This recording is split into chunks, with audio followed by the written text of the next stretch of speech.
This evening our speaker is Jack Kraushaar, sitting in the front row here. Jack Kraushaar was kind enough to come up from Colorado, where he's an emeritus professor of physics, and I've been telling people correctly that he's a nuclear physicist. But that doesn't mean he had anything to do with nuclear power.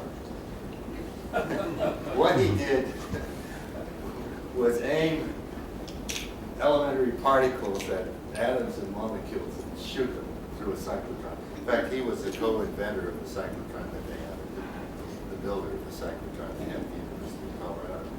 And Jack got involved in dealing with these energy questions, interestingly enough, way back in the early 1970s, when we had our first energy crisis. I remember lining up at the gas station because our friends in the Middle East weren't so friendly in those days, and they were holding back the supply of gasoline. And so at that time, he and his colleague Bob Rissman put out a book which was unusual. It was on energy and environment. But it was not aimed at technical people. It was aimed at the average college undergraduate, or the average human being, I guess. And that was unusual at the time, but over the years, they had a number of editions of the book. It was taken up and used as a textbook on college campuses all over the country. And just by coincidence, the most recent version, because it has to be updated all the time, as the technical facts about these various energy sources keep changing. But the most recent edition is in press and will be available for everyone back in December, about a month or so from now. So I'll turn this over to Jack, and we'll take it from there. Thank you, Rick. I'm going to turn the lights down.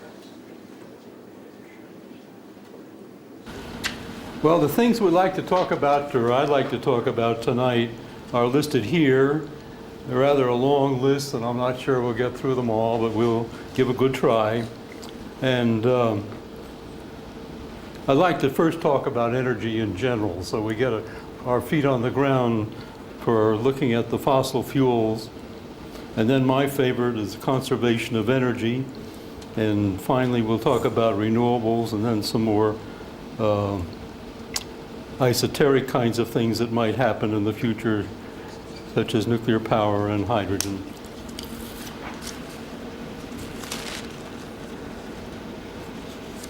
Fossil fuels are a very special thing. They obviously happen because the sun radiated down on the earth many, many millions of years ago and created various kinds of organic matter which got buried, and now we're using in the form of petroleum, natural gas, and coal.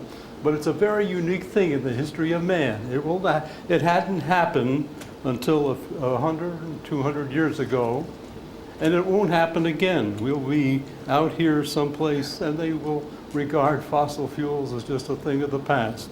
There's just this little bump in time when we will be using fossil fuels, and then it'll be over, and we'll have to have some other kind of energy than we're relying upon now. What some of these other kinds of energy are, we'll talk about tonight, but they're not all determined at this point. So there is a problem in terms of exhaustion of the fossil fuels. Unfortunately, there's another problem that's directly related to fossil fuels, and that is when we burn them, we're essentially taking carbon in various forms and adding oxygen and coming up with carbon dioxide. And carbon dioxide, at this point, I'm sure most of you know, adds to global warming. In fact, I don't think there's much discussion anymore, but there is a direct relationship between carbon dioxide and global warming. There's been a lot of discussion, but I think the cards are in at this point. We have a problem, a big problem And we'll talk about some of that tonight. We use energy in the United States. First of all, we use a lot of it, and that's part of the problem. Now, the scale that I'm using here is Q for quadrillion, which is 10 to the 15th. It's a normal kind of energy scale that people use, and it's 10 to the 15th British thermal units. And the BTUs are units and they use in physics, and they happen to have adopted them in talking about energy. And this is a semi-log plot. On a semi-log plot, if you have exponential growth, it's a straight line. And the total energy that you see here is pretty much a straight line until we get to the very end here, in which it seems to flatten off a little bit. Now, the components of the total are coal, which you see here coming up and being rather important in the 1800s, very much less important now. And wood was a very important thing in the 1800s. It's less important now. More recently, it's become slightly more important, but oil has gone from almost nothing in 1900 to become the most important source of our energy at this time.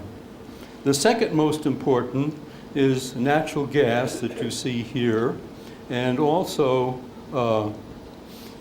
coal used to play an extremely important role, of course, in locomotives and even in automobiles and heating homes and so forth, but it's been reduced to about third place in our use of fossil fuels. The other things that are important at this time are hydroelectric, that you see here. Nuclear is a very important component of our electric generation. It furnishes about 20% of our electric power at this point. And hydroelectric is also important, which we'll talk about since it's a renewable and we're going to have to rely upon renewables sooner or later. Geothermal is a component now which is important in some ways, but it's rather limited in scope. I mentioned that the United States uses a lot of energy, and that is shown on this graph. You can see it's not quite focused. The United States, this is barrels of oil per capita. Now, it's not just barrels of oil, it's all the energy we use converted to barrels of oil, just for sake of comparison. And you see the United States out with, every one of us is using about 60 barrels of oil a person. Canada uses just about the same, but you look at the other countries, and incidentally, the scale over here is gross domestic product per capita. And while we are very high, you can also see that there are countries such as Japan, Norway, Switzerland, with very much less use of energy, are generating more, or at least as much gross national product, gross domestic product as we are. Europe, in fact, uses about half as much energy as we do. And there are a number of developing countries that are almost off the map here. You can see India and so forth. I couldn't plot most of them because they're in this little section at the corner that ran out of space. But the United States is using much more energy than any country except Canada, and we are producing for that energy quite a bit of gross domestic product, but we see that there are other countries that are using just a fraction and generating just as much gross domestic product. Now, to put this in sort of dramatic terms, here you are, here I am, and here are all the barrels we use. There's some good news in this. About 10 years ago, we were plotting this, and there were 61 barrels per capita. Now we're only using 58 per capita, and I suppose that's we have had some energy conservation. As you know, we have not much, but some.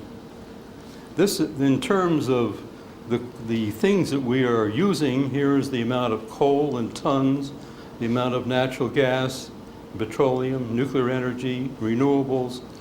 Well, unfortunately, we see renewables down here at 6.3. It's contributing, but not very much at this point. We hope in the future that these number of barrels will go down. That's in fact about all we can't afford to do that. There's another problem along the way, and that is we are consuming a lot of energy. You can see on this graph the consumption going up with time. You can also see on the graph the production. And since about 1960, there's been a discrepancy. That is, we have used more energy than we have produced. And what this means is that we have to import energy, and at this time we are importing about 50% of the petroleum that we use. And that accounts for the gap between these two curves, and in fact the gap is widening. And it will probably widen even more unless we change our ways.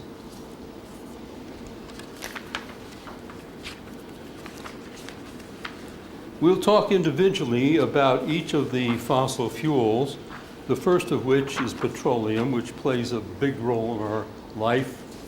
You put gasoline in the tank and do a lot of other things with petroleum.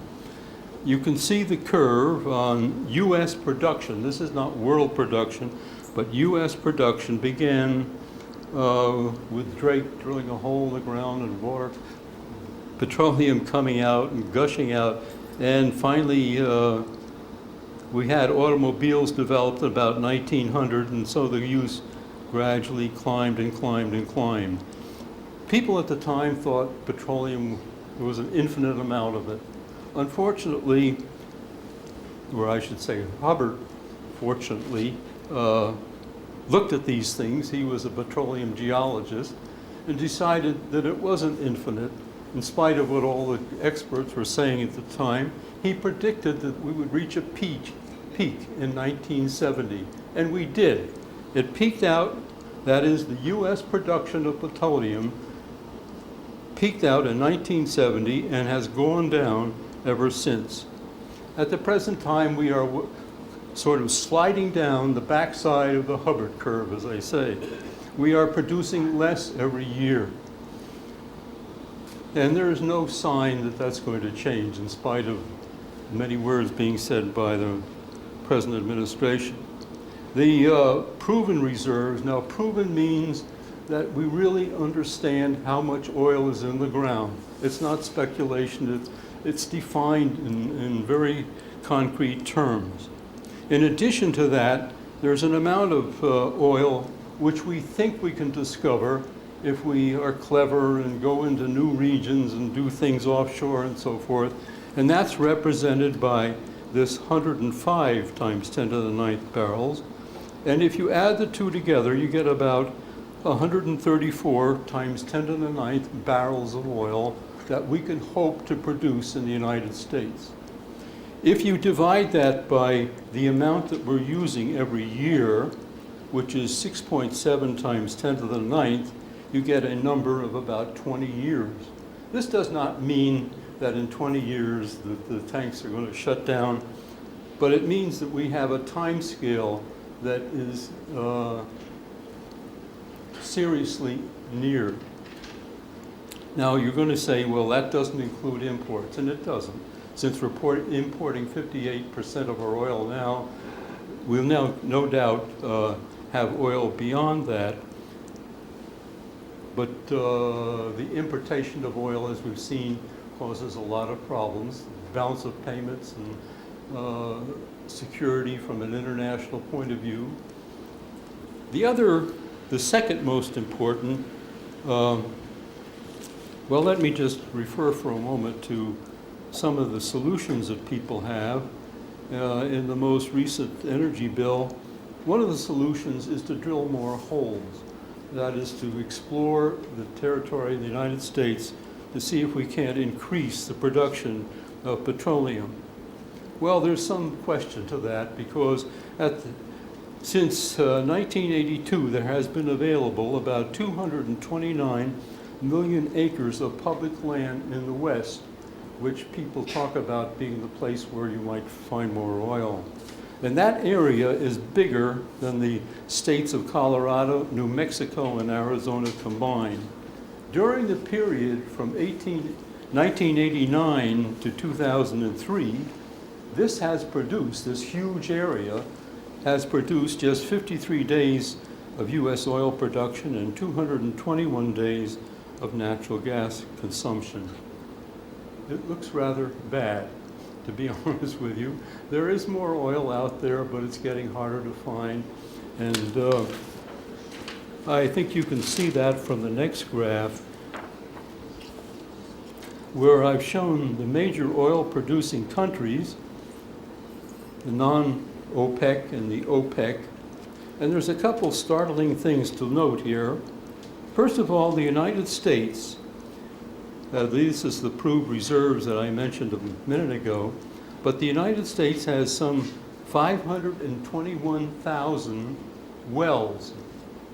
If you look at Saudi Arabia, they have something like 1,500 producing wells.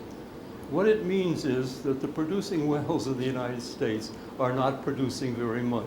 In fact, the average well you see on the landscape, with the arm going up and down, they're getting about 11 barrels a day out of this, which isn't very much. Whereas the Saudis and most of the OPEC countries are getting far more. The proven reserves in Saudi Arabia are 262 compared to 29 in the United States, and Iran and Iraq have a very appreciable proven reserves. The United States and most of the non-OPEC countries have much more limited in that way. Venezuela is high, and there are, of course, international problems of relying upon countries that have these large reserves but are perhaps unstable.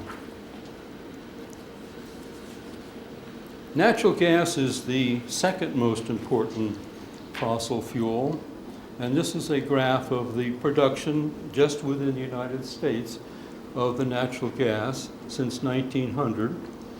And it too peaked around 1970 and has come down in a rather irregular way. We use every year 23 times 10 to the 12th cubic feet, which sounds like a lot, and it is. It's just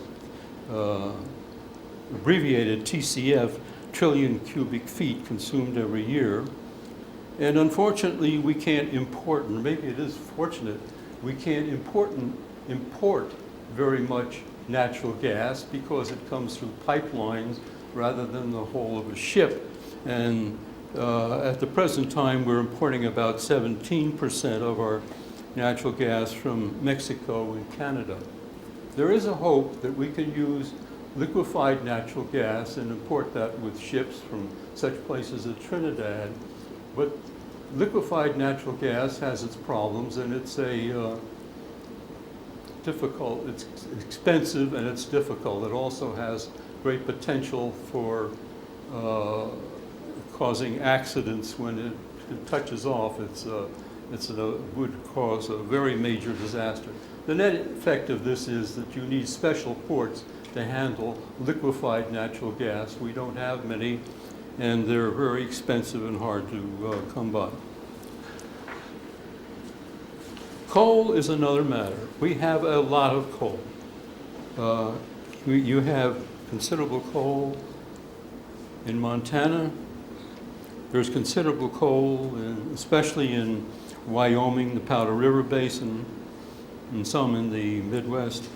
The Powder River Basin has subbituminous coal, which is low sulfur, which is good, but it's surface coal, and it has environmental damages and so forth that are associated with that.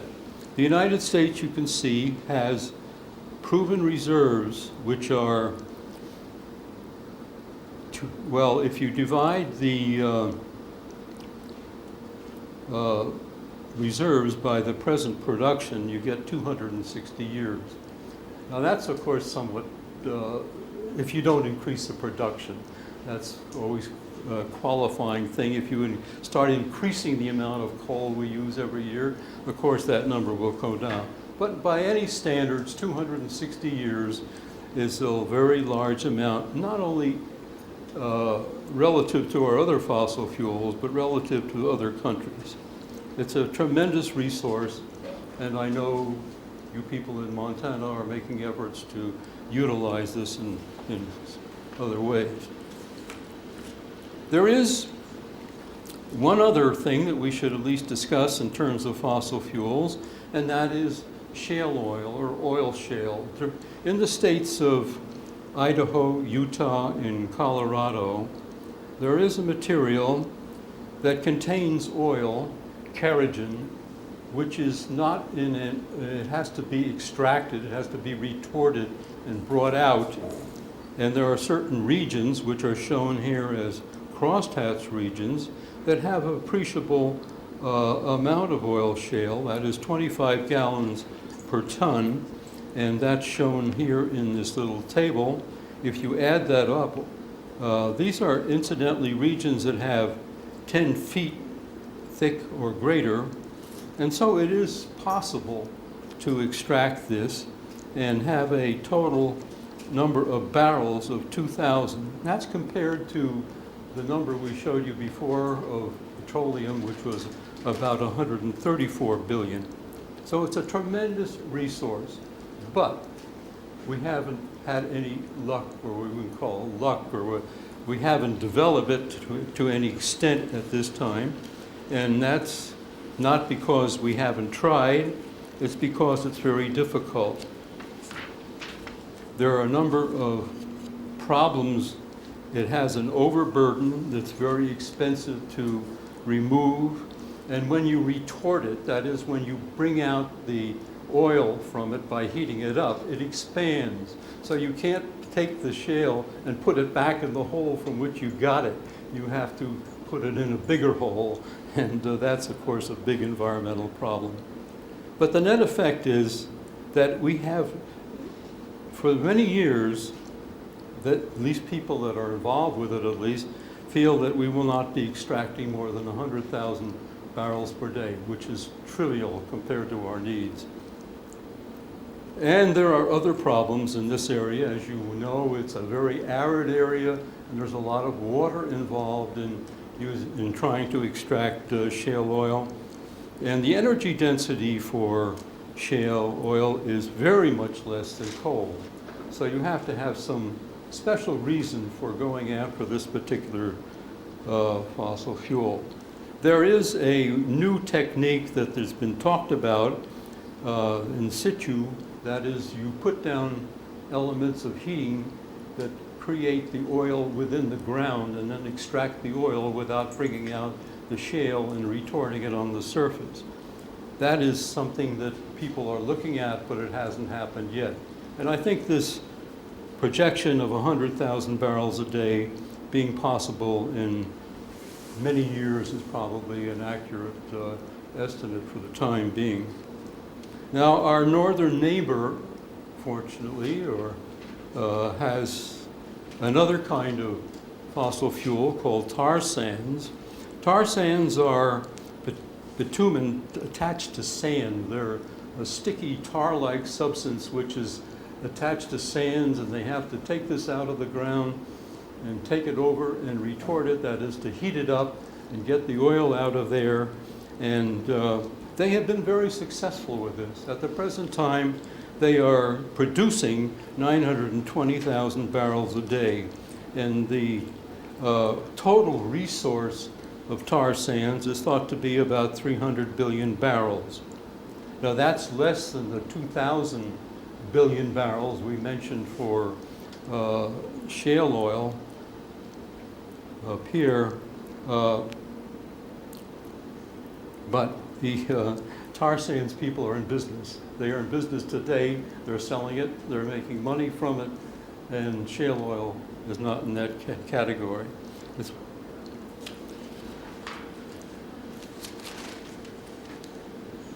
Now, as far as CO2 emissions go, not all of the fossil fuels are equally bad. If you look at doing things the way that conventionally done, that is burning coal in a steam turbine and generating electricity, you generate more carbon dioxide than any other process. Using the best process you can use is a combined cycle gas turbine using natural gas, which only emits 140, this is grams of carbon per kilowatt hour electricity. This is less than half of the amount that you get from coal. Other coal is dirty, in other words, and natural gas is a very much favored resource now for the power companies that are building new power plants because of this. Natural gas is the cleanest of our fossil fuels. Well, so much for fossil fuels. They have entered into our economy and our life in a very important way in the last few hundred years, or not even a few hundred years, more like 150 years. But they are a finite resource, and we have this overriding problem of the CO2 being generated. And the rest of what I have to say is, how can we overcome these things? How can we do something differently? The first one on my list is conservation. Conservation, well, a penny saved is a penny earned is a thing that sticks in my mind. If you don't dig out and use a barrel of oil, if you don't save it, you don't have to pay for it. It's still in the ground. It also doesn't generate any CO2. So the best thing that we can do, the easiest thing that we can do tomorrow or today, is to not use it, conserve it, get along without it, do things that require less energy. And there's a whole flock of things that we can look at to accomplish that.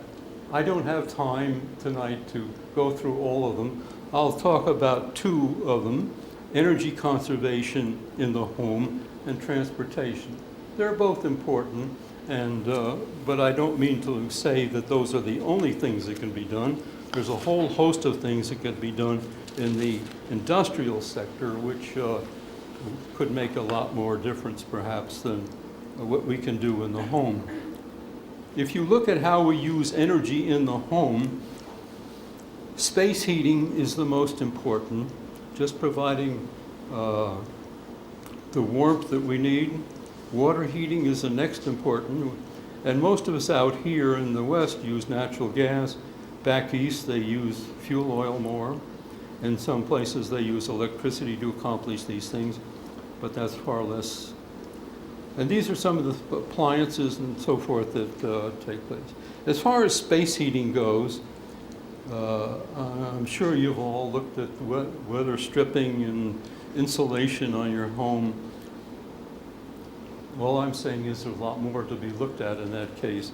Orientation of the house relative to solar heating is very important. To have windows that can benefit from the sun coming in, and to have double pane windows, and to have a sufficient insulation on all sides of your house so that you use less space heating energy than we're pretty sloppy in this way, to be honest with you. I have a graph here of a study done by the Lawrence Berkeley Laboratory. And all these little dots up here correspond to typical homes at the present time. And what's plotted over here is annual fuel input for space heating. That is 10 to the 6 BTUs per 1,000 square feet. Now in Missoula you have the degree days are along here, and Missoula is about here, was it about 7,500 degree days? Something in that category. So in principle, you can go from these typical homes up here to something, according to this Berkeley Lab study, that's far down here. Here are things in Saskatoon, for example, and various places where they have homes which have been really thoroughly analyzed and have insulation and so forth, which have brought them down to this dashed line, which we think is possible with some engineering and care, and of course with some money. It does cost funds to do these things, but on the other hand, the cost of natural gas, as we know, is going up, and with time it's going to get higher. I see no reason that it's not. One of the obvious things to do is to put in a higher efficiency furnace. They have them now that are 95% efficient, and they have programmable thermostats which automatically turn the thermostat down when you leave the house and so forth, which are great energy savers. While those things are important, there are other things such as selected lamps. You've read of, and I'm sure probably by this time have replaced your incandescent lamps, which have a very low efficacy, with something in the way of fluorescent or compact fluorescent lights. And you can see the saving there, not only in terms of the rated life, but in terms of the lumens per watt. That is how much light you get out or how much electricity you put in. For example, if you took a number here of 10 and a compact fluorescent of, say, 50, there's a factor of 5 saving in this way, as well as getting much more in the way of lifetime rating. Now, the thing of the future, and we have to watch, is light-emitting diodes, LEDs. They're not quite available for home use today, but they're going to be very shortly, and those are even more efficient, and we can look toward great savings in the way of illumination and lights in the home.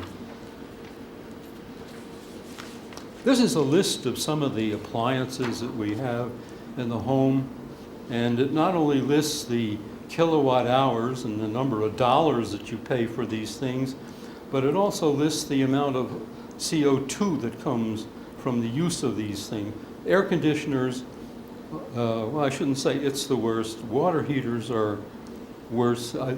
Space heating is not on here. That's the biggest thing. But you can see how your appliances come in, which are the most important, and which ones you can look toward economize. The federal people have come up with a star rating program, and I hope when you buy appliances you pay attention to that, because it's a little tag that goes on every washer and refrigerator that lists the relative amount of energy that you'll use, the relative number of dollars you'll spend operating this device for a year. And that's very helpful in selecting the refrigerator that will perform better for you than others. Refrigerators used to be extremely bad. The manufacturers decided people wanted more space in the refrigerator, so they narrowed down the walls of the refrigerator. That was a very clever thing to do because it made more space on the inside. But they narrowed them down so far that there began to be frost on the outside of the refrigerator. Well, to cure that problem, they put heaters in the walls of the refrigerator. Happily, that problem is solved, and they're no longer available. But some old refrigerators, I'm sure, still have these nice features of heating up the outside. You can see that household appliances do consume a lot of energy. They put into the atmosphere a lot of CO2. The biggest thing we have going for us, not going against us, I should say, is transportation. Here are automobiles. Well, look at the total for a moment.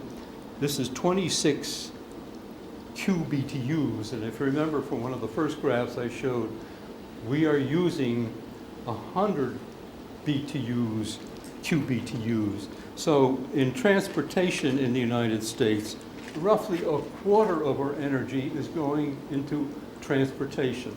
Automobiles, buses, rails, everything else. The most important one is automobiles. It's using 35% of the energy we have in transportation. And there are many more efficient ways to get around. Obviously, bicycling and walking are very good, but sometimes not too good as far as practicality goes. The automobile, this is now passenger miles per 10 to the 6 BTUs. And automobiles are very inefficient. Surprisingly, commercial aircraft are just about in the same category. That is, a full commercial aircraft does about as well as a single passenger. These are passengers automobile. Of course, buses and so forth do far better. Now there are ways of improving these things. One of the ways is to go slower. This is a graph showing how speed is related to the economy, that is miles per gallon. And almost independent of what car you have, if you go slower, if you go less than 55 miles per hour, you expend less gas mileage. And this, see, coming down, we used to have a speed limit of 55 miles per hour when we were serious about saving energy. Unfortunately, that's gone, and we now drive on interstates more like 75 than 55. There's a great saving if we went back to 55 miles an hour, or you personally can go 55 miles an hour. And these are the 1997 models. These are either automobiles and light trucks for these 2 years. We have improved appreciably since 1973. That is the standards set by the government on automobiles, at least up to 1984. That is, the CAFE standards have helped the economy, fuel economy, miles per gallon. Now, beyond slowing down, there are other things that can be done. I'm sure you've all heard of hybrids. That is a combination of a battery and a small gas engine. They're very much more efficient. They can get sort of 40, 50, 60 miles per gallon. Plug-in hybrids, that is hybrids that you plug in the evening and leave them to charge up a larger set of storage batteries overnight, are even more efficient. And there are tax incentives to promote the purchase of these things. Lower speed limits, we've talked about. Smaller cars certainly generate more miles per gallon. And certainly we would hope that the government would raise the CAFE standards so that all automobiles would be forced by Detroit to reduce the gas expenditures. Beyond that, we have to look at other things. We've gone through various ways that we can economize and conserve energy. It's not going to be enough. It's obvious that you can economize to a certain degree, but beyond that, you can't turn the thermostat down to zero. You can't do a lot of things. And so we have to look at ways in which we can generate energy and not be so environmentally bad about it. And these are some of the ways that we can have what are called renewables. These are non-fossil fuel ways of generating energy. Hydroelectricity is very important. Wind generators, direct solar, biomass, and ocean thermals are less important, but nevertheless important. And geothermal and tidal are non-solar ways. All of these have to do with the sun. These are other, tidal, of course, is having to do with the gravitational effects of the moon and the sun, and geothermal has to do with the basic energy within the earth that is rising to the surface with time. This basic energy being put there by radioactivity, or long-term radioactivity in the center of the earth. So let's look at these quickly, one at a time. Hydroelectricity has been with us, and it is driven by the sun. evaporating water, and the water coming down through rain and filling reservoirs and running dams and generating electric through the turbines. And it's a good, solid way to use the sun's energy.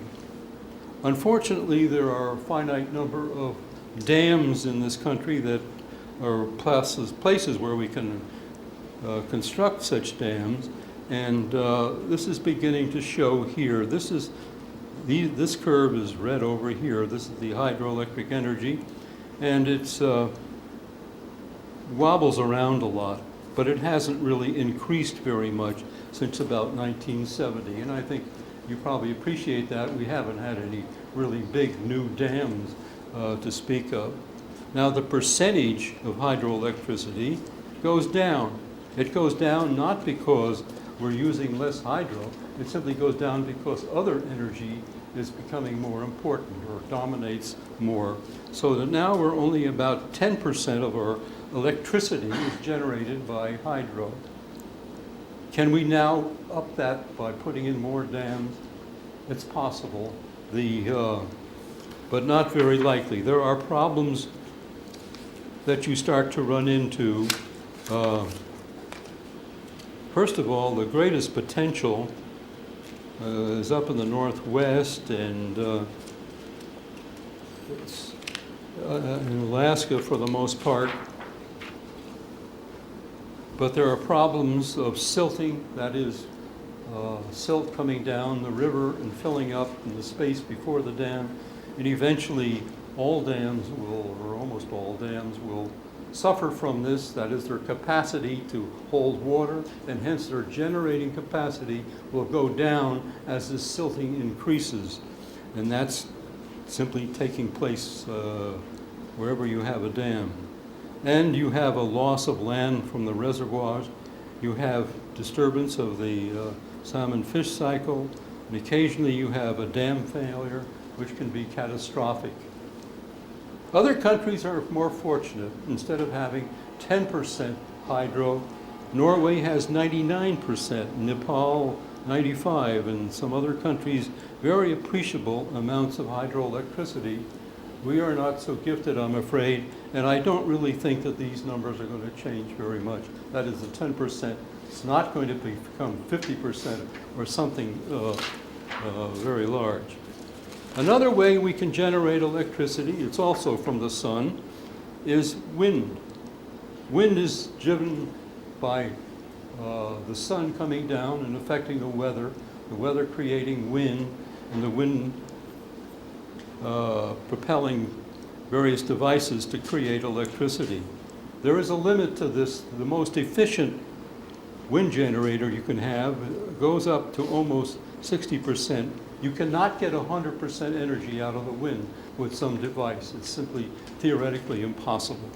The best you can do are these three-bladed types that you see on, I don't know if you've seen wind farms, you probably have. That's the kind that's used, and most of these are made in Denmark. Denmark is by far the leader in wind generation. There are other kinds of wind machines around. The old Dutch four-arm machine, which you haven't seen maybe, but except in pictures, they're been useful for generations, hundreds of years, and not only pumping water, which is essential for their circumstances there, but also grinding various things and just generating mechanical power, which they use in a number of ways. The old-style American multi-blade that you see in fields around farms can either be used for pumping water or generating electricity. Very useful, not very efficient. The Darius is a vertical windmill, which are rather exotic. You don't see them around. Nevertheless, wind power has some potential. We have a lot of land, and you sit out there with these things going around and generating electricity for us. They have, as almost everything else, a bit of things that you have to be concerned about. They're fast growing. They're the fastest growing renewable energy source that we have. And here are some numbers from 1989. They went from 1,400 megawatts electric to 6,400 in 2003. This sounds like very big numbers, but when you compare it to the rest of the generation of electricity in the United States, it's less than 1%. If you put these all over the place, you probably aren't going to get more than 5 to 10% of our electric capacity generated by wind power. I don't know the exact number, but it depends upon the sacrifice of agricultural land amongst other things. There are many utilities at the present time that have so-called green pricing. That is to say, they will charge you a few dollars extra per kilowatt hour. Well, for more than a kilowatt hour, they will charge you a little bit extra if your power comes from a wind generator. And that way you're contributing to them having the ability to put up more wind generators. And you can participate in this or not. It's voluntary. In Colorado, where we have the Xcel Power Company, this is very real. They have extensive wind generators and extensive contribution from people towards using that. But as I mentioned, it's less than 1%, and it's, even though it's very attractive from many ways, it's probably not going to solve all of our problems. It has its problems of its own, namely it's intermittent. When the wind blows, you get power. When it doesn't, you don't, and it's very far from most users. It's also rather unsightly and noisy, and have problems with birds. Happily, that's not the end of our renewables. We have things that we can do directly from the sun, not indirectly. One of these is catching the sun's energy in a device, a flat plate solar collector, which used to be very popular back in the 80s. You have glass plates, and here a tube and sheet, and in here the thing that gets heated up, usually water, or sometimes they have to use a antifreeze because of wintertime freezing. But in any event, the water or antifreeze is heated, and then you have a device for taking this heated water and either generating space heating, or more likely you're heating basic water for the household. The sun comes in, and then you circulate this through a heat exchanger and enjoy the benefits of solar heating when you take a shower. It feels like heating from any other source, but it sort of gives you a good feeling if it's heated by the sun. Incidentally, there used to be a lot of people doing this. I did it myself. And that was in the time when there was a tax credit that really made it economical to do it. And since that time, the market has shrunk appreciably, but it still only has a 14 to 17 year payback time, which is worthwhile. In other words, right now, without the tax credit, you can go out and do these things and not only save us a lot of energy, but save yourself energy in the long run. Save yourself money, I should say, in the long run. There are other ways of using direct solar energy, and I won't go into all of them. This is one such device. It's a set of mirrors that are in a circle around a column that has at the top of it a central receiver that takes the reflected solar energy from these various mirrors around the bottom and heats up this material in here, creates steam. The steam goes down to a storage facility, and finally it powers a turbine, which powers a generator and gets on the line to generate power. The bigger project of this kind, and these of course are in solar in places like Arizona and Southern California. In the Mojave Desert, there's a very much bigger project called SEGS, which use parabolic collectors of solar energy spread out with a tube going down the middle of the parabola to collect the energy rather than having it reflected there. These things are worthwhile, and we'll probably have more of them, but they are marginal in terms of economics at the present time, and they need to have some kind of a tax incentive to be practical, unfortunately. The last, I guess it's the last renewable that I'll mention is biomass. And biomass is important. It has been important. When we used wood in the 1850s, you're using biomass and didn't know it perhaps. But you're doing a great thing because the sunlight came down and combined with the CO2 from the atmosphere and water, plus photosynthesis, created the plants, created the trees, the corn, the wheat, whatever, and generated carbohydrates, plants, leaves, whatever. And these things now, when you burn them, the CO2 is released, but for the most part, it's the same CO2 that went into the formation of these things. So it's rather neutral in the way of using CO2. And in that way, it not only produces energy, but it does not provide the global warming that we see as a very severe problem at the present time. And there's lots of ways that you can use this biomass, and I'll just mention one of them, and that is corn is grown and it is then put into a processing such as this, where the farm products such as corn, or I guess in Montana it would be wheat, is processed, ground up and cooked and fermented and distillated and dried, and then you have ethanol, which is a burnable substance that you can put in your gas tank. Usually at the present time at least, it is combined with gasoline and you get a quantity named gasohol, which burns just as well as gasoline. If you have a pure ethanol input to your engine, you have to modify it some way, but you can use up to 20% or so without modification. Now,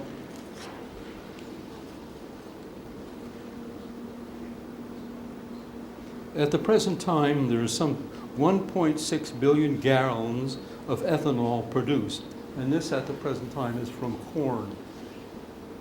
The Energy Policy Act of 2005, which has just been signed by President Bush, requires that 7.5 billion gallons, that's a factor of 5 or so, of ethanol be produced, but by the year 2012. Now, if you do this, if we're successful in doing it and so forth, we will provide some 5.7% of our transportation fuel. That's helpful, but it's not dominating. It doesn't mean that we can do away with petroleum, obviously. We got another 95% to go. Now, if you decide we're really going to go whole hog and do this and get rid of petroleum, it would take about 60% of our present cropland. That, I think, is probably beyond anything that we would be willing to tolerate, because it would interfere with the farm production of food and so forth. There's been another question that I think you probably wondered what all these FTEs were on this graph, FFEs were on this graph, and that is fossil fuel import, fossil fuel energy. The farm uses fossil fuels, of course, for tractors. It uses in many, many ways, and every step of the way along here uses fossil fuels. And people have done the calculation. At first they were very concerned, are we putting more fossil fuel into this thing than we're getting out in the energy of the ethanol? And for a long time it was a touch and go kind of thing. It wasn't clear that we were making any money on this. The most recent calculations show that we are indeed making some money. That is, we have a 67% efficiency.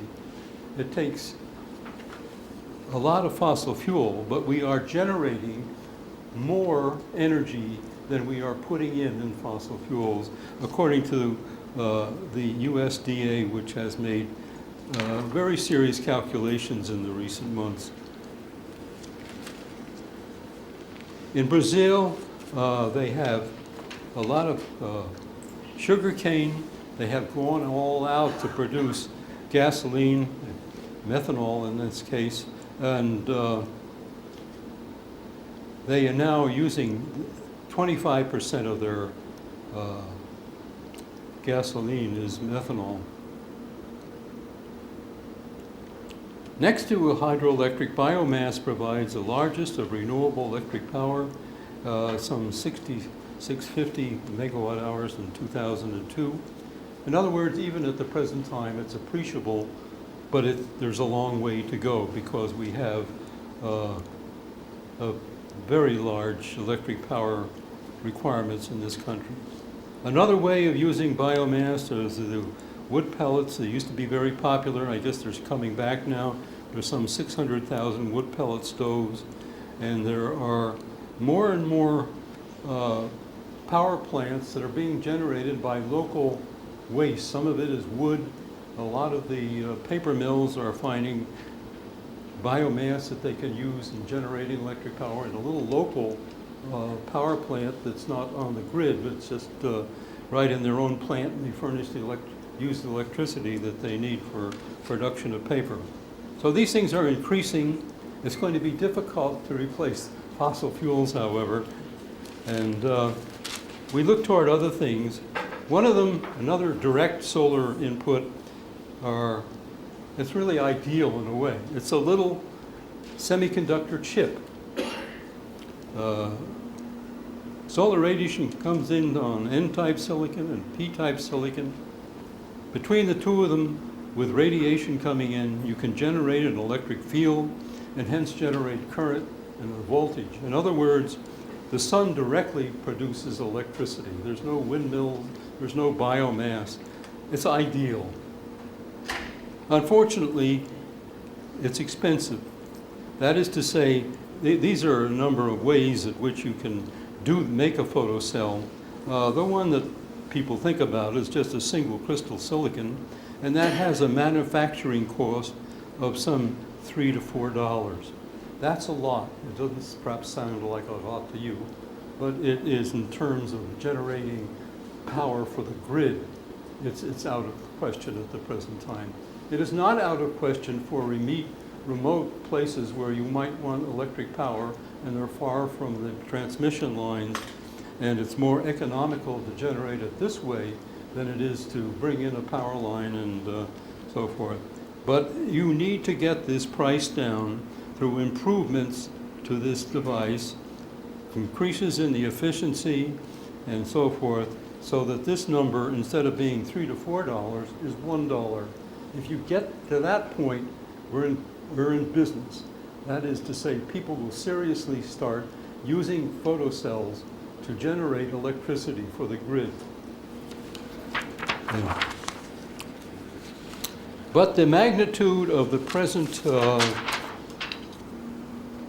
production through solar, you see these in the hardware store for lights outside the house, and you see them along highways and so forth for stoplights. But the amount of power that comes in is rather small. And production in the United States was only 121 megawatts peak. P stands for peak. That is when the sun is in full glory.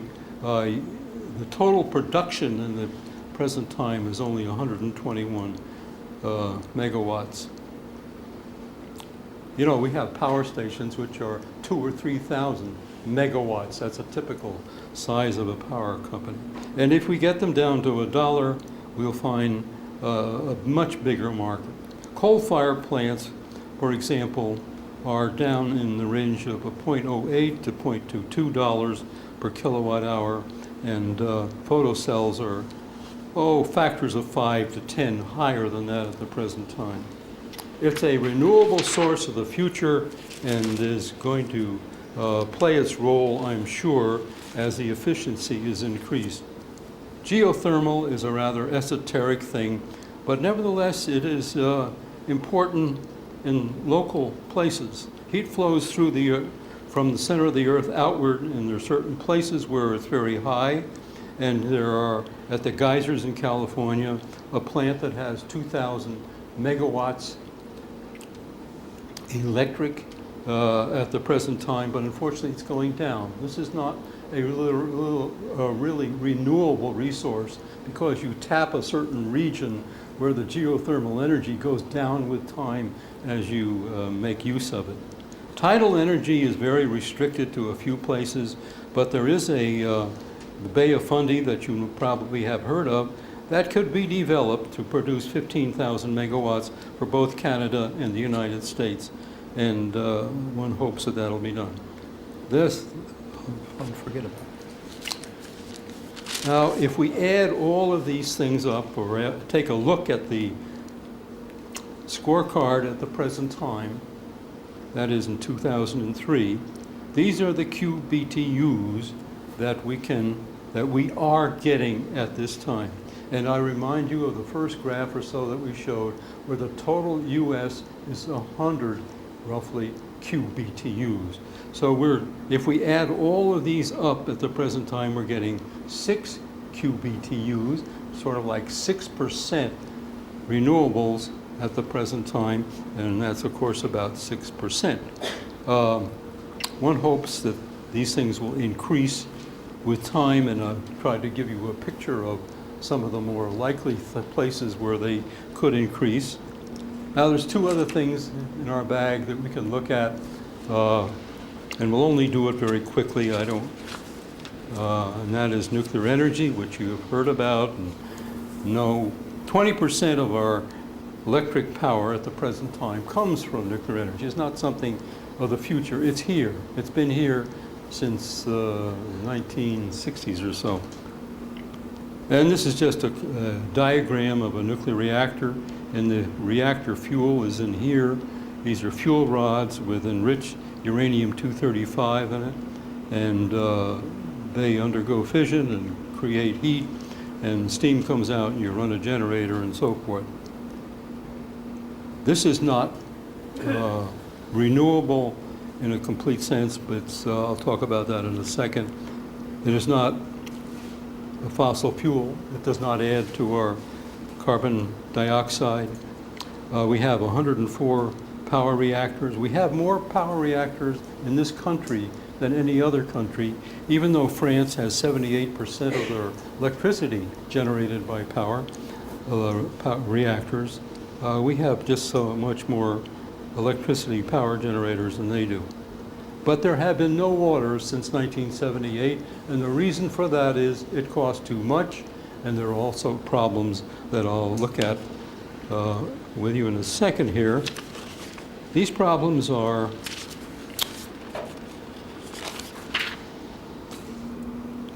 one, economic. They're too costly to build. There's no public service company or whatever that would order one today because it's simply not possible economically. There is also a radioactive waste problem, and that is the place we're going to store it in Nevada is not, Yucca Flats is not available.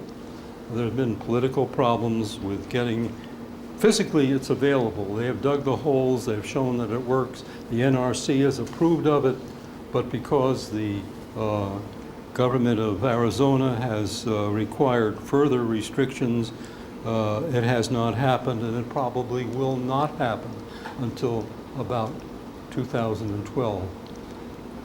Now, there are other problems that people worry about. I don't particularly worry about them, but 3 Mile Island was a signal that things can happen. 3 Mile Island didn't hurt anybody, but it was a very expensive accident. There was a meltdown, and but nothing was released. It cost the power company a lot of money. There are other reasons that people worry about nuclear reactors. One is plutonium-239. Plutonium-239 is the essence of a nuclear weapon. And if you have an economy that's based upon plutonium-239, there are dangers that somebody that you don't want is going to get a hold of it. And for that reason, one worries about it. There's another that you don't hear much about, and that is the uranium resources. I won't go into details about this, but in essence, the amount we have now in terms of economic costs of the yellow cake, the uranium U3O8 input which we need for producing these reactors, will only provide about 155-year supply for the 104 reactors we have now. Now we have, if we're going to have reactors supply all of our power, it would only give us a 30-year supply of uranium. So you can't really use the word renewable in my mind relative to nuclear reactors because of the supply problem. Now there is a way of getting rid of this, and I won't go into detail. It's rather complicated, and those are called breeder reactors.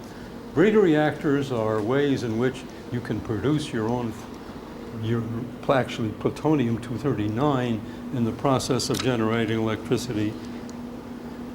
They're complicated. President Carter decided not to pursue this, and there are in fact no breeder reactors at the present time which are working successfully. Fusion is another possibility where instead of breaking up an atom, you take two things, deuterium and tritium, and put them together in a plasma called a tokamak. And if you get enough heat out of the plasma, you can push these two things together, generate heat, and generate electricity from this, and it doesn't have all of the disadvantages that a normal nuclear reactor has, but these things don't exist. 50 years ago, when I talked to the people who were working on these fusion reactors, they said, well, in 50 years we're going to have it. If you ask them now, when are they going to have it? Another 50 years. Well, they've been very consistent in the 50 years, but it's a long ways away, I'm afraid. The tokamak, they finally decided it was so expensive that all the countries involved went together and decided they're going to have one big tokamak that'll be self-sustaining, and that'll happen over in France. I hope it does. The last topic, which I'm only going to touch upon, but you no doubt have heard of the hydrogen economy, and I just want to say a word about it because it's somewhat complicated and it really isn't a solution as such to our problems.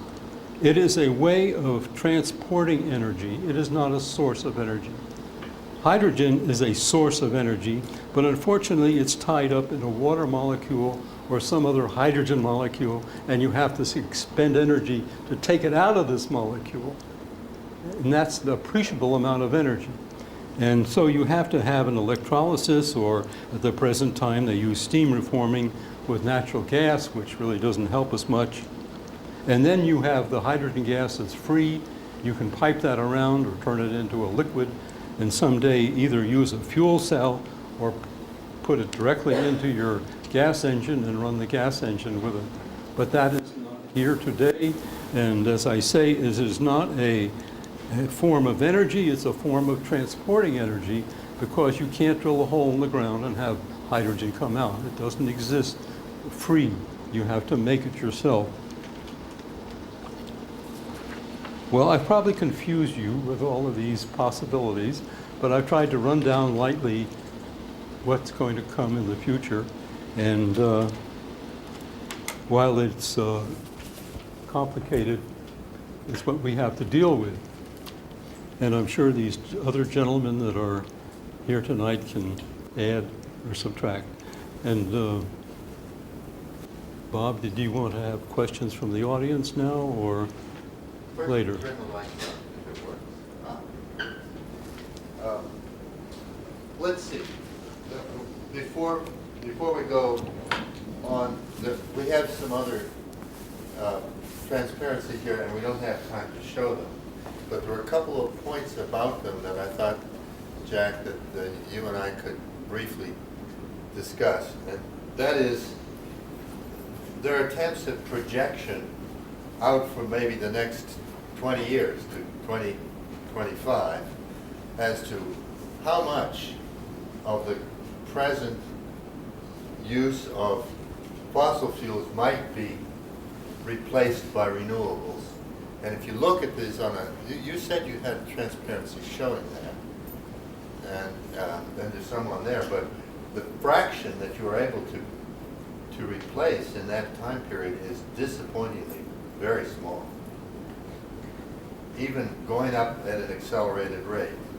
And even though there's some evidence that a number of the renewables now are economically competitive with some forms of fossil fuels. For example, the wind power is getting there, and ethanol perhaps is close.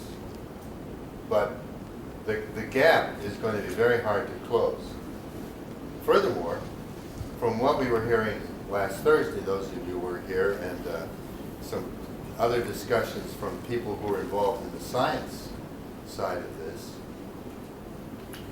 the need to reduce carbon dioxide is of probably a magnitude higher than what we can achieve this way at the rate that we might be going. Let's take just a couple of figures. The Kyoto Accords proposed back in 1990 that, or when we were talking about it in terms of 1990, that it would be necessary to reduce the carbon dioxide emissions of 1990 by, I believe it was about 60%, more than cut it in half. In 2003, there was a bill in Congress by John McCain and McCain-Lieberman bill, which proposed at that time, since 15 years had gone by, 10 years had gone by, that, well, 13 years had gone by since then, that we try to cut it back to the year 2000 level by 2010. This bill was defeated. It's been brought up since, but it hasn't passed. That one would only take us half as far down as what Kyoto would have. Kyoto wouldn't have taken us anywhere near. We had this 60% drop, further drop that was necessary. And so it's going to take an extraordinary effort far beyond these evolutionary changes that we're hearing about to get there. And then in addition, there are a lot of political problems of getting these things off the ground, which we'll talk about next time. But I thought that what we might do with the remaining time, we got started a little late, and we're supposed to stop by 9 o'clock, but we have a couple of people here, a couple Daves, a Forest Service Dave and an environmentalist Dave, maybe they're both environmentalists. And if these fellows would come up here, they could sit here and we could all have a general conversation with you people, you three guys, and the rest of the audience with the time that remains, talking about these things. So please come on up. And Dave Merrill is the what are you, director? What is your title? Executive Director of an environmental group that focuses entirely on climate change. And, are you Matt? No, this is Dale Horton. Oh, you're Dale Horton? Yeah. Okay. Well, Matt's not coming. Dale Horton. I haven't met these gentlemen, except just very briefly. I met Dave Atkins, who's from the Forest Service and is involved in biomass kinds of things. And Dave Horton is from NCAT. That's the National Center for Alternative Appropriate technology. Appropriate technologies. Not alternate, but appropriate. Okay. That you're in Helena, right? Is that where you are now? You were in Butte for a while, it seems. The headquarters of NCAT is in Butte. I live in Missoula. Oh, and you live here in Missoula. Okay. And so we only have 2 chairs. We've got to get another one, okay? Or you can stand. I can stand. You can stand. You want to come up? No. You don't want, all right. Well, let's just start out. First, why don't, if you have some comments you want to make up front, why don't you take turns to do that?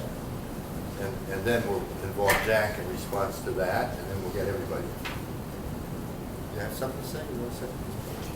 Well, I want to thank Professor Kreshow for his presentation. I thought that was an excellent primer on the energy alternatives that are open to us, and I appreciate that very much. I guess I should be speaking into the mic. So that would be one thing I would say. Tomorrow night, I'm going to be talking about a very aggressive alternative energy technology vision that's trying to deal with these two realities of, for example, the Arctic ice sheet is melting at a point now that could be irreversible. And that's just one impact. There's other places around the world where scientists are concerned that these positive impacts are starting to kick in. And so if things are already that far gone, it's very much in humanity's interest to move as aggressively as possible. How aggressively? Our organization believes it should be at the level of a wartime mobilization like we did in the first year of World War II. In the first 12 months of World War II, every major industry in the United States was retooled in 12 months. And in 1945, this nation was investing 45% of its gross domestic product in the war effort. If we can do it for war, we should certainly be able to do it for the global warming challenges, which is at least as great as that. So that's just a few remarks to start. I run a program in a 5-state area that's called Fuels for Schools and Beyond, and it's looking at utilizing biomass primarily as heat space or space heating, and in some instances combined heat and power, and it's taking advantage of the use of material that needs to be thinned out of forest, reduce fire hazard, insect and disease types of problems, and instead of piling that material and burning it and not capturing any of that energy, to go ahead and capture that energy. And I don't know if any of you are aware, we have 4 of those systems operational now in Montana, 1 in Idaho, and 1 in Nevada, in the states that I work in. And I guess I wanted to follow up with that, you know, obviously wood's been used for probably a couple million years as an energy source for human beings. But in the case of Smurfit Stone, they generate about 15 megawatts of power from biomass that they use at their plant. There are some other sawmills that burn wood waste to generate power. And so that's an alternative that is renewable and is something that we need to be disposing of in many instances anyway. And so if we can capture that energy, it can be burned much more cleanly than in one of these kinds of systems than just open pile burning. There's a report that was prepared and came out in April from the Department of Energy and U.S. Department of Agriculture, looking at the potential for biomass, for energy from both agricultural and forest woody biomass generation. And it identified that you need to leave material in the forest, you need to leave material in the farm fields to maintain your soil. So it's only look at removing those excess kinds of materials. And it identified about 1.3 billion tons a year that could be used for energy, and that translates to about 30% of our current oil usage. And so the potential for biomass as one of many contributors to alternative energies is out there. And I guess I'll let Dale say some things and you can ask questions. I'm an architect, and I've spent at at least 20 years doing energy efficiency and renewable energy. And I can remember the long lines about the first energy crisis. And I also remember that Nixon's project, or I think it was Program Independence or Project Independence, was supposed to rid us from dependence on foreign oil. And then it was the moral equivalent of war, of Jimmy Carter. And of course, he cut the speed limit to 55. And of course, he immediately got elected right out of office. And but Jimmy Carter said something that I think is profound. And that is, he said, I'm going to paraphrase it, that we needed to allow our energy prices, our scarce energy resources, the price of those resources to increase gradually in a controlled manner while providing justice and equity for those that can least afford those cost increases. And unless we change our national policies, that's all all designed to keep energy prices low, we're never going to have significant changes in the marketplace. That's the most significant thing that can happen. I'd like to talk for a minute about the price of wind and solar, just because NCAT has worked significantly in the last 3 or 4 years with implementing those technologies. And I'm a little bit more optimistic about the prices of those. You know, right now you can go out and put a 1 kW photovoltaic panel on your house for about $9,000. Now that does seem a lot, but what that's going to do is produce electricity that's going to cost about 23 to 25 cents a kilowatt hour over the life of that system. And that's compared to the 9 cents a kilowatt hour you're going to pay to Northwestern Energy. So yes, there's a long way to go. But if you're in San Diego, you're paying 14 cents a kilowatt hour for electricity, and you're going to probably produce about 20 cents per kilowatt hour electricity out of your solar system there, because there's a little bit more sun. There's going to become a point in some locations where the cost of traditional grid power is going to come close enough to the cost of photovoltaics that it's going to be marketable. And I don't know what the differential is, but it's within sight, maybe 10 years or so. And photovoltaics are decreasing in cost at about 5% per year. The final comment I'll make is that if you're getting power from Ravalli Co-op, from Missoula Co-op, Mission Valley Power, you're 100% renewable, because it's all coming out of the hydro system in the Pacific Northwest. If you're getting your power from Northwestern Energy, you're 50% hydro, because half of the power they get is from the hydro systems that we unfortunately sold off to a Pennsylvania corporation. But at any rate, you're 50% renewable right now. I do a lot of talking with utility executives in this state, and it's real tough to tell them to get excited about global warming when they can tell you that they're already 100% renewable, just as a final comment. Jack, would you like to add something to this? Not at this time. Okay. Jack, maybe you should be up here. Do you want to come on up? Well, there are some questions.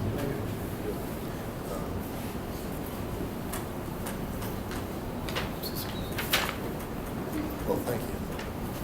You want to sit? Okay, well, I will make one additional comment at this point. It strikes me from what I've been reading about how intense the need to make extreme reductions in carbon dioxide and do it rapidly. It strikes me that nothing less than the kind of program that Dave Merrill here is talking about can possibly break through that situation. On top of that, we have a very complex, not at all simple, international political problem to break out of before we're going to get anywhere. For an example, the EU is probably doing more in the way of making these changes right now. Most EU countries, certainly Britain, are entirely in line with the Kyoto requirements up to this point. The World Wildlife Fund is saying they're not going fast enough. The World Wildlife Fund would like to do some more draconian things that they're proposing, but all that would do would be reduce current consumption, they think, by as little as only 20%. And remember, what we have now is about twice where it was back in 1990, and we're supposed to go down 60% from there. So that's not going to be easy, no matter what. And it strikes me that in the longer run, after this first 20, 25 years when we're trying to deal up to it, it will mean either a total transformation of the way our society operates or massive use of nuclear power, which is certainly something that nobody really wants to see happen. And maybe even that wouldn't do it. So, questions, comments? Could Forest Service, Dave, address the Thompson Falls biomass generating plant? You know enough about that? I'm afraid I can't. I know that they had talked about burning combination of wood and coal, and my understanding is they never incorporated the wood side, but I don't know the details. Sorry. Well, there is one thing about that, and that is that there's a lot of wood, small-sized trees, brush and so on, that's being created in all of these urban interface thinning processes that are going on around all of our towns. And that could be diverted to cogeneration operations of that sort. In fact, there have been suggestions that that be done. Since we're the largest consumer of oil in the world, how are you going to make incentives to get people out of automobiles and use other forms of transportation like rail and those types of movements of people? That for you? How are we going to get Sure, I'll people take to that. I mean, so much of the market is very important, but what we're finding around the world now is the thing that makes the market work the way we want it to is the appropriate government action. To give you an example, just to kind of invite you to come tomorrow night, we'll be talking about Germany. Germany, the German parliament, the Bundestag, asked German scientists a few years ago what the potential of renewable energy was in Germany. And they took their top scientists, they looked at it, and they came back and they said, 100%. Every BMW, every factory, every Mercedes-Benz, you could run the entire country on 100% renewable energy. The parliament said, well, that's the direction we want to go in. So what they've done is they've developed the most aggressive renewable energy national program in the world. They looked at nuclear power, and largely for ethical reasons, because they didn't want to burden their children with radioactive waste that would be hot for 10,000 years, they said, we're going to take nuclear power down to zero. It'll be completely phased out by 2020. They've already shut down the first plant. And they've come up, they've put tremendous incentives in for solar power, wind power. We're talking about some of those specific things tomorrow night. They have 45,000 new jobs in the wind industry, about 45,000 in solar. Their energy efficiency industries are booming. I mean, it's fantastic what they're doing over there. It's good all across the board, but it's a coordinated national strategy. And that's, it's my feeling that's what it takes, and that's what we need to do in the United States. So we can have high-speed passenger trains. I mean, they're there. They're already operating. I mean, they're fantastic. They're very economical. People love them. Japan and France, especially. So a lot of this boils down, in my opinion, to political action, political leadership. By contrast, in the Energy Act that just passed, that was signed down at Sandia, there are no advances in the standards for automobile gasoline mileage, which was the simplest thing that could have been done. Downsizing cars, and you know that Honda had 60 mile per gallon cars a long time ago. So simple things like that are missing from this. Furthermore, all the incentives in that act are to increase the traditional fossil fuel production, making it easier to bring in condensed natural gas, to giving the nuclear people insurance against any damages that could come from nuclear power, a government insurance policy, site restrictions on oil facilities, things of that sort. Very, very small, only token kinds of subsidies on the renewables. So we're just not following anything that remotely resembles the path that you would have us on. Could I have that? You want to say something? Well, I think one of the things that you see on a national level is there's no leadership in Washington, but a number of states, a number of cities are taking some pretty significant actions. If you look on the West Coast, California, Oregon, Washington all have recognized the significance of global warming and climate change. What's critical is to get that on a national level, and what's critical for Montana is to have a Democratic governor who actually admits that global climate change is a major issue, which we don't have right now.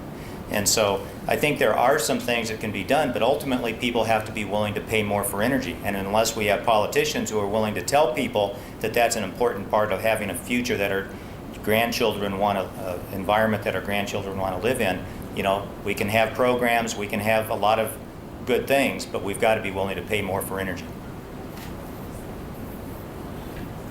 Yeah, and as a matter of fact, California has stricter standards for gas mileage, as you know, and has been able to lead the country frequently in that.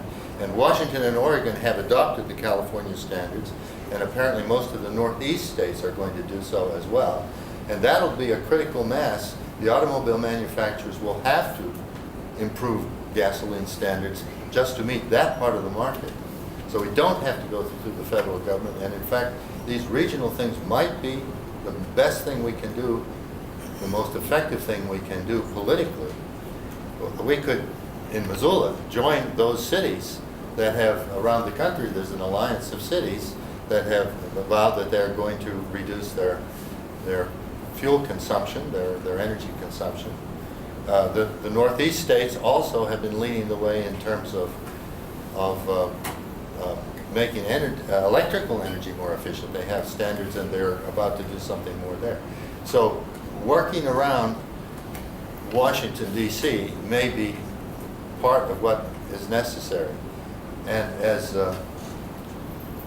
somebody who I was going to quote, I can't remember who it was, pointed out, oh, it was Tony Blair pointed out in a speech not long ago, don't blame it all on Bush. Back in the Clinton administration, when Clinton wanted the Senate to okay the Kyoto Accords, the Senate said no on a vote of 95-0. Another question in here. Question? Steve? What was the outcome of the magnetohydrodynamics experiment that went on for a number of years? You know about that? And I'll let you Did take you it. mean the tokamak kind of fusion? No, the plant that, I believe MCAT was connected with it. Yeah. Oh. The plant that was That- generated. That's actually an ugly rumor. NCAT, you know, one of the chief executives that was associated, or one of the executives that was associated with MHT came over and worked at NCAT for a while.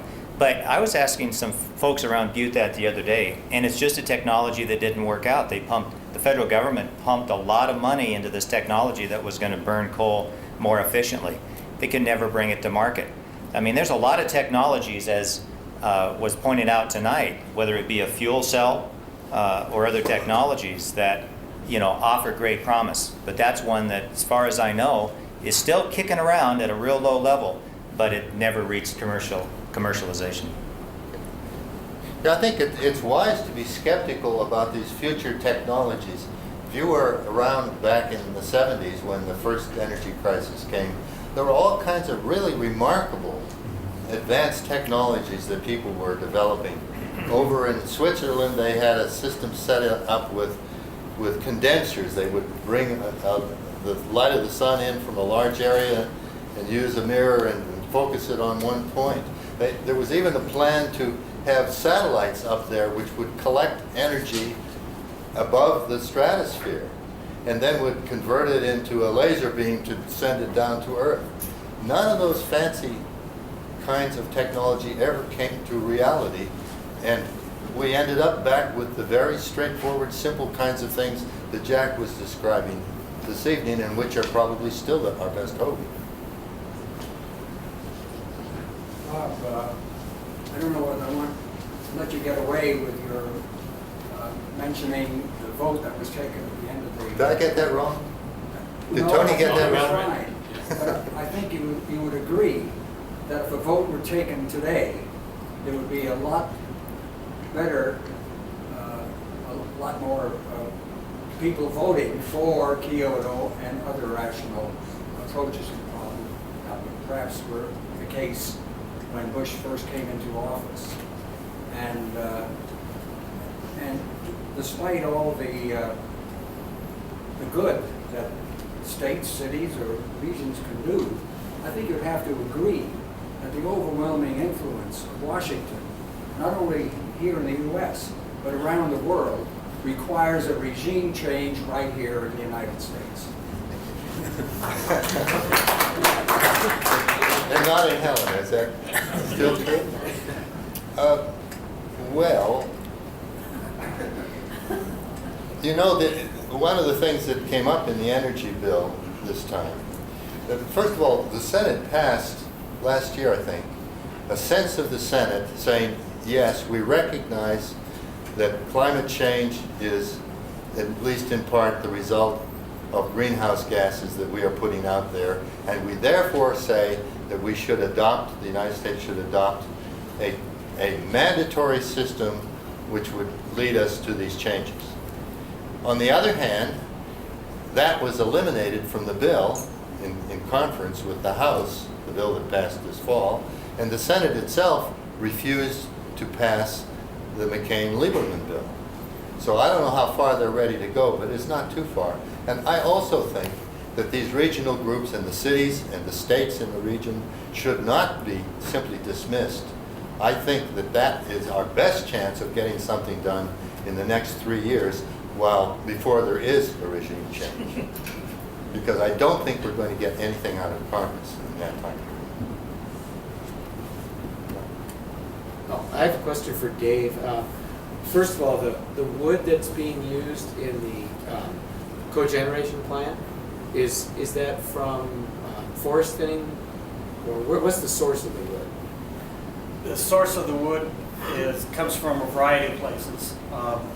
With the projects we've been involved in, we've had grants to help the schools do that initial conversion, and it requires that at least 50% of that material come from forest thinnings. And so, regardless of what ownership, but that sort of thing. A number of the schools are utilizing, in addition to that, material from some of the local manufacturers. They might be a post and pole plant where they've got peelings that are coming off of the small trees, and using those materials also to feed into their system. And the second part of that question is anybody following, sort of doing an energy balance sheet on how much energy is being expended to acquire the fuels in terms of gasoline and whatnot, as that energy input has a carbon dioxide emissions load with it versus what you're actually saving from burning biomass in the generation plant? In my program Do you want to talk about itself, life cycle? Yeah, I'm asking a life cycle kind of analysis question, question. and we aren't doing that in my program, but the Pacific Southwest Research Station has a life cycle analysis process that they're going through to be able to look at exactly those kinds of trade-offs. Jack. Well, I referred to this a while back, and there are now serious calculations, especially relative to ethanol, that I mentioned about 67% efficiency. That is, you gain in the process, even though this has been kicked around a while. It seems to me now that they've come down to some honest calculations that show it's okay. These like this massive wartime retooling and all that and all these ideas, are we just going to be relying on people's benevolence and foresight to push this, or can this be economically viable? Like, can this make our country more money than going over to Iraq and killing people? I'll give you a- Many studies have shown that investing money in renewable energy creates significantly more jobs than investing in fossil fuels. The current path that we're on is a job-destroying path. There's no question we could be having a lot more good-paying jobs in much cleaner industries that are currently being generated in Japan and Germany, for example. Sound like a familiar tale? I mean, it reminds me of the auto industry problems that we've had with competitiveness. So there's no question that this would be an economic boom. In fact, if we did a full-time mobilization, I think the problem we would have is would we have enough people to do all the work? Because there's just so much opportunity. Another, yes. Huh? Yeah, I just more of a comment than a question. For the governor's energy, I've been working in biofuels for a long time. And at the governor's energy conference, I did some calculations about biofuels in Montana that might follow on your observations about doing things locally. That, number one, there's a resource base in Montana to make enough ethanol to replace all the retail gasoline sales in the state of Montana without any effect on soil fertility at all. And number two, just a 10% tax on the last year's incremental increase in the retail price of gasoline in the state would pay for the capital cost of doing that in 3 years. And that is just sitting there, depending on, I mean, it's like you say, Dave, it's a political decision of where our social capital is going to go.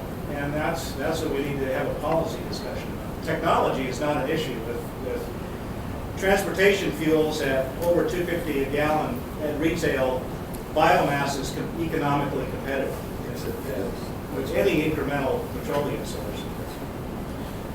Commenting on the local, I agree. In fact, I said that I felt that we can do a lot locally and within the state and between states, getting around the federal government. But I should also have said that this is not a national problem. This is a worldwide problem, and it is a problem that the United States, for all of being currently the largest energy user, can't solve itself. China has a population that is equal in size or larger than the United States and the EU put together. And China will, within the next 10 years, pass us in its emissions of carbon dioxide and probably in its energy production. And India will not then be very far behind. And one of the problems with the current system, with our current administration, is its unwillingness to work through the international institutions, such as the United Nations, such as the group that have agreed to go ahead with the Kyoto process. And I think that one of the first things that we need to do, and maybe we can even get it done in this administration, is get the U.S. back into the Kyoto process and the international negotiations that implies. That's the reason the UN Association is involved in this. We're looking at the international dimension. We have time for maybe one or two more questions, especially if the answers aren't as long-winded as mine. Anybody? What is making China picking up speed with us? What's causing that energy? Well, I guess we all know that we have exported our manufacturing industry to China, and most of the industrial work that they're doing is to satisfy us and Europe. But of course, there are a lot of people in China, and they would like to be. The Chinese are naturally they're certainly more capitalistic oriented in their instincts than they were communist, and they're now on a roll. And I think I read that they are putting online a new power plant per week. It's something staggering. So they're going to be up there in a hurry, and every Chinese person would like to have the same number of automobiles in his garage as we have in ours, and they're not going to see any reason why they shouldn't, just because we're getting into a bind over here. The other issue that's related to it is food as a function of energy, because the whole Green Revolution is predicated on all the forms of fossil fuels for fertilizer, for water pumping, Yeah. for This is transportation. very important. And with China Yeah. particularly, China by 2025 will require more imported grain than net world excess production this year. Right. In the face of a water table that's declining 5 feet per year. So it comes down to not just a transportation or even keeping your Exactly. house warm, but whether people will be fed and whether the BTUs will be able to be converted into food to keep China's population and the world population. And fed. transferring agricultural land to making energy doesn't fit that pattern. The Green Revolution is based on natural gas. It really isn't the basic energy picture. And if we do away with natural gas, we're going to have to do something about the fertilizers, because that's how the Green Revolution came about. Can I address the question about whether we could do this renewable energy conversion and make it economical? There's the thought that concerns me is that the rest of the world is starting to, or a lot of the rest of the world is starting to address this issue, and they're beginning to look for and buy solar, wind, various renewable generating capacity, and they're buying it from somewhere. And the longer the U.S. waits to get on board and actually get into manufacturing, they're going to go to a different market. So we're going to be behind the curve in that respect. And the other concern I have is that if we switched over and began manufacturing solar panels or wind generators or whatnot, that's all going to have to be built on fossil energy right now, because that's where we get our electricity. And as those fossil fuel costs continue to rise, the longer we wait, the more expensive it'll be to do the conversion ourselves and to build that system. So I'm afraid we're looking at a more expensive prospect the longer we wait. Okay, thank you. Well, in conclusion, do come back tomorrow when Dave will tell you how much we have to do, and I'll be telling you all of the obstacles in the way of getting it done.